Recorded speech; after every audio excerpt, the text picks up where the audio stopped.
Welcome my friends, welcome in seventh Baba MP. Friends, हमारे इस channel के माध्यम से साइंस और मैथ के जो वन शॉट है वो पढ़ाए जाते हैं। हमारे जो वन शॉट होते हैं वो इम्पोर्टेंट क्वेश्चन के आधार पर होते हैं, यानी एग्ज़ाम के पहले अगर आप हमारे इस चैनल से जुड़ जाते हैं तो आप खुद देखेंगे कि आपको 90% सवाल जो है हमारे वन शॉट में से सीधे सीधे मिल जाएंगे। चलिए फ्रेंड्स, स्टार्ट करते हैं। चैनल को सब्सक्राइब जरूर करिएगा। तो हम स्टार्ट करेंगे कुछ एमसीक्यू क्वेश्चनों के द्वारा। कोशिका के अंदर ऑक्सीजन का उपयोग करने वाले या करके भोजन किस में विखंडित होता है? तो ऑप्शन नंबर सी राइट है, क्योंकि कार्बन डाइऑक्साइड और जल इसमें विखंडित होता है। कोशिका ये किसे कहते हैं? तो ऑप्शन नंबर डी सही है, क्योंकि ये छोटी संरचनात्मक इकाई भी है और छोटी क्रियात्मक इकाई भी है, बड़ी नहीं है, ठीक है ना। जब ग्लूकोज का विखंडन ऑक्सीजन के उपयोग द्वारा होता है तो कौन सा श्वसन कहलाता है? तो भाई, जब जहां पे ऑक्सीजन की आवश्यकता होती है वो वायवीय श्वसन हो जाता है। पौधों की पत्तियों में ऑक्सीजन व कार्बन डाइऑक्साइड के विनिमय के लिए क्या पाए जाते हैं? रंध्र पाए जाते हैं। श्वसन किसे कहते हैं? तो ऑप्शन नंबर डी राइट है, क्योंकि ऑक्सीजन को अंदर खींचना भी श्वसन है और कार्बन डाइऑक्साइड को बाहर निकालना भी श्वसन ही है। अगला मोस्ट इंपॉर्टेंट सवाल है, कोई व्यक्ति 1 मिनट में जितनी बार श्वसन करता है वह कौन सी दर है? वो उसकी श्वसन दर है। हाँ भाई, देखो अगले सवाल क्या है कि उच्च वसन क्या है? तो ऑप्शन में बी राइट है, कार्बन डाइऑक्साइड से समृद्ध वायु को शरीर से बाहर निकालना उच्च श्वसन है। जीव जो वायु की अनुपस्थिति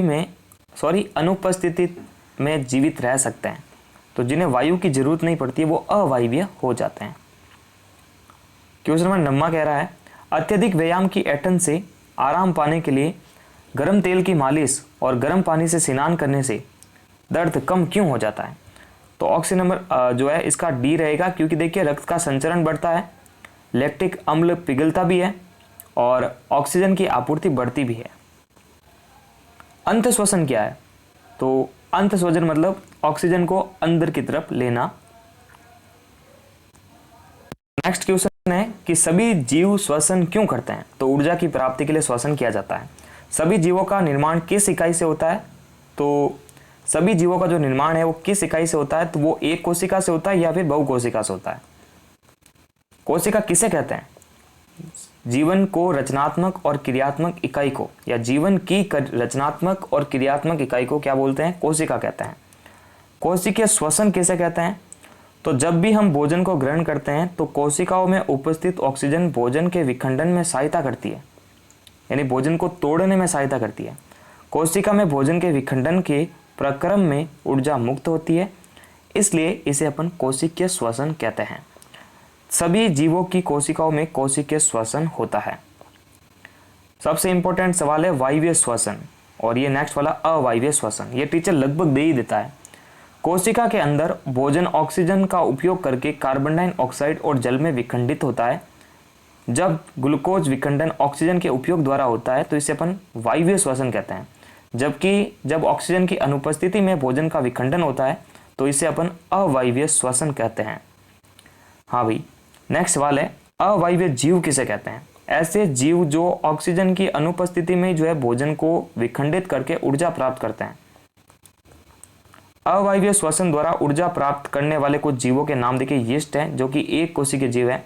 यीस्ट अवायवीय रूप में श्वसन करते हैं। इस प्रक्रिया के समय एल्कोहल का जो है निर्माण किया जाता है, तो इनका उपयोग शराब और बियर बनाने में भी होता है। इंपॉर्टेंट चीज है। अंत श्वसन किसे कहते हैं?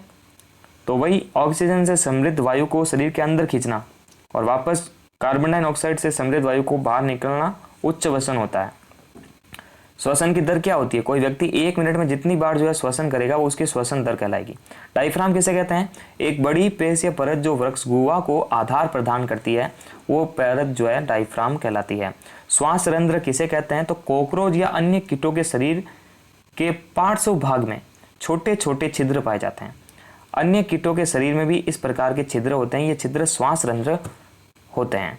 जैसे साइड में होता है ना, ऐसे अपने को दिखाई नहीं देते हैं, ये ऐसे पार्श्व कीट आगे से कैसा दिखाई देता है, लेकिन अपन साइड में नहीं देख सकते हैं। तो साइड के अंदर क्या होता है कि कुछ छिद्र होते हैं जो ऑक्सीजन का CO2 का आदान प्रदान करते रहते हैं। श्वास प्रणाली या वातक किसे कहते हैं?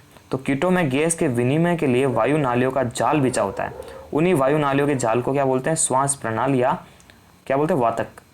रंध्र किसे कहते हैं? पादप की पत्तियों में ऑक्सीजन और कार्बन डाइऑक्साइड के विनिमय के लिए जो सूक्ष्म छिद्र होते हैं उसे रंध्र कहा जाता है। कोई धावक दौड़ समाप्त होने पर अधिक तेजी से जो है गहरी सांसें क्यों लेता है? क्योंकि आपको पता है ना, क्योंकि वहां पर धावक कब दौड़ाने के लिए अपनी ऊर्जा का उपयोग करना पड़ता है, यानी धावक को तेज दौड़ने के लिए जो है अपनी ऊर्जा का उपयोग करना पड़ता है। वह ऊर्जा ग्लूकोज के टूटने से आती है। ग्लूकोज के टूटने के लिए अतिरिक्त ऑक्सीजन की कई आवश्यकता होती है।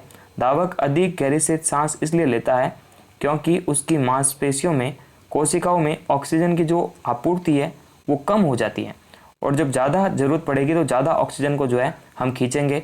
इसके कारण जो धावक है वो तेज़ दौड़ेगा, उसके बाद में जो उसकी सांसें जो है गहरी हो जाएगी, वो तेज़ी से सांसें भरेगा, क्योंकि उसकी कोशिकाओं में जो है ऑक्सीजन की कमी हो जाएगी। इस कारण उस कमी को पर्याप्त रूप से कंप्लीट करने के लिए वो ऑक्सीजन को बाहर से तेज़ी से खींचने लगेगा। तो तेज़ दौड़ता हुआ धावक जो है वो ज़्यादा तेज़ी से सांसें लेता है। अब देखिए वायवीय और अवायवीय श्वसन के बीच समानता और अंतर क्या है। तो पहले अपन समानता देख लेते हैं। दोनों में ही जो है भोजन का टूटना है और ऊर्जा प्राप्त करने के लिए जो है उपयोग होता है। वायवीय और अवायवीय श्वसन दोनों में ही जो है कार्बन डाइऑक्साइड उत्पन्न होती है। तो ये दो अंतर हो गए। उसके बाद देखिए जो अंतर है वो समानता थी। तो वायवीय श्वसन में ग्लूकोज के ऑक्सीकरण के लिए ऑक्सीजन का प्रयोग करते हैं। वायवीय श्वसन में ग्लूकोज के एक अणु में ऑक्सीकरण से 38 ATP के अणु बनते हैं। वायवीय श्वसन में केवल आरंभिक चरण कोशिका द्रव्य में होता है, बाकी सारे माइक्रोकॉन्ड्रिया में होते हैं। वायवीय श्वसन में अंतिम उत्पाद जो है कार्बन डाइऑक्साइड और पानी और जल ऊर्जा बनती है। तो ये तो इसमें अभी देखना इसमें क्या अंतर है। अवायवीय श्वसन में क्या होता है कि देखो ऑक्सीजन की प्रयुक्त यहाँ पर होती नहीं, ऑक्सीजन को प्रयुक्त नहीं करना पड़ता है। ATP के मात्र 2 अणु बनते हैं, वहाँ 38 बनते थे। अवायवीय श्वसन केवल कोशिका द्रव्य में होता है, जबकि वो माइक्रोकॉन्ड्रिया में भी समाप्त होता है। और इसमें देखिए अंतिम उत्पाद जो है कार्बन डाइऑक्साइड के साथ साथ एथेनॉल और लैक्टिक अम्ल भी है, और थोड़ी सी यहाँ पर ऊर्जा भी उत्सर्जित होती है। जब हम अत्यधिक धूल भरी वायु में सांस लेते हैं तो हम छींक क्यों लेते हैं, यानी हमें छींक क्यों आती है? तो देखिए छींकने से सांस की हवा से विदेशी जो कण है उनका निष्कासन होता है, जिससे केवल स्वच्छ हवा ही हमारे शरीर के अंदर प्रवेश करती है। ऐसा आमतौर पर ऊपरी श्वसन मार्ग में जलन के कारण होता है।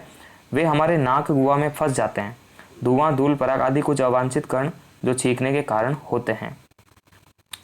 तो ये था फ्रेंड्स हमारा वन शॉट, और मात्र देखो 7 से 8 मिनट के अंदर ही जो है हमने सारे सवालों को जो है क्लियर कर लिया है। और इसमें बहुत सारे सवाल आपको समझ में भी आए होंगे। नहीं समझ में आए तो कोई बात नहीं, आप रट लीजिए, लेकिन मेरा काम था कि आपको सारे इंपॉर्टेंट क्वेश्चन बता देना, ताकि आपको एग्जाम की तैयारी करने में कोई प्रॉब्लम ना रहे। और अगर आप इस चैनल के माध्यम से जुड़ेंगे तो आपको सारे सवाल इंपॉर्टेंट ही मिलेंगे। चैनल को आप सब्सक्राइब करके जरूर रखें।